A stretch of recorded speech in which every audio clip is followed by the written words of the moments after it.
विषयों को लेकर थी, हुँ।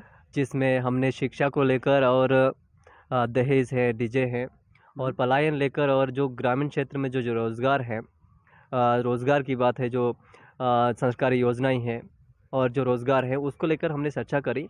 उसमें हमारा जो मुख्य बिंदु है पलायन जैसा मुद्दा है। जैसे भाई ने अभी बात कर रहे थे कि डीजे वाली है तो शिक्षा पे असर करा, तो वैसे ही हमारा जो मुख्य बिंदु है शिक्षा है, पलायन है।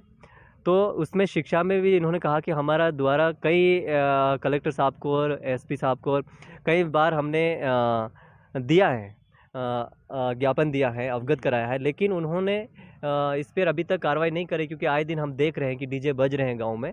और बच्चे आज तो उन्होंने जैसे बताया कि अभी एग्ज़ाम चल रही, बोर्ड की एग्ज़ाम है, बच्चों ने एक तो गाँव में पढ़ाई नहीं होती है, और सही ढंग से स्कूलें नहीं लगी है, उसके बावजूद भी बोर्ड परीक्षा है। और उसमें क्या है कि बच्चों को अभी दोबारा ऊपर पढ़ाई भी नहीं हो रही, ऊपर से डीजे बजेंगे तो कैसे होगा।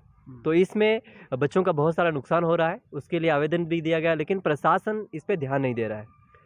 प्रशासन जो है, कलेक्टर साहब है या एसपी है, वो ध्यान बिल्कुल नहीं दे रहे हैं। वो सिर्फ ज्ञापन ले रहे हैं और कागज़ ले रहे हैं, उसको फेंक रहे हैं, एक कागज़ के टुकड़े को ले रहे हैं, उनको ज्ञापन को ले रहे हैं और फेंक रहे हैं, लेकिन वो ध्यान नहीं दे रहे। उनको ध्यान देने की ज़रूरत है।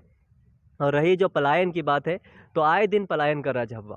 झाबुआ में बहुत संख्या में, बड़ी संख्या में आए दिन पलायन हो रहा है, गांव-गांव स्तर से पलायन हो रहा है, लेकिन इस पे प्रशासन बिल्कुल ध्यान नहीं दे रहा है। कोई प्रशासन के पास ऐसी कोई योजना नहीं है कि वो इस पलायन को रोक सके।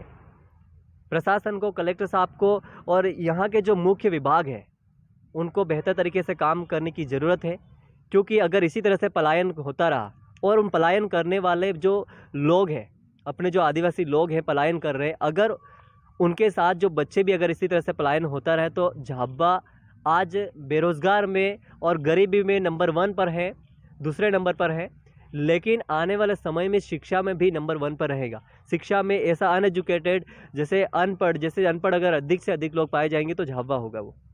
तो यहाँ पर शिक्षा को लेकर भी यहाँ पर ध्यान देने की ज़रूरत है। और रही बात अगर गांव की, ग्रामीण क्षेत्र की रोज़गार की बात रही, तो वहाँ रोज़गार सरकार द्वारा कोई रोज़गार उपलब्ध नहीं कराया जा रहा। पंचायत के आज दो चुनाव, एक तो चुनाव नहीं हो रहे, चुनाव रद्द पे रद्द हो रहे हैं, और दूसरी बात वहाँ पे कोई सही तरीके से काम नहीं हो रहा है। प्रशासन के द्वारा कोई सही तरीके से काम नहीं हो रहा है। पंचायत है, पुरान है, वो सही तरीके से काम नहीं कर रहा। और कई पंचायत है जिनमें इतना भ्रष्टाचार बढ़ गया है, बहुत सारा भ्रष्टाचार बढ़ गया है। आज कई पंचायतों में कार्य चल रहे हैं, कोई सड़क बनाने का या कई कार्य चल रहे हैं, लेकिन वो जेसीबी के द्वारा कराए जाते हैं या फिर किसी अलग प्रकार से कराया जाता है।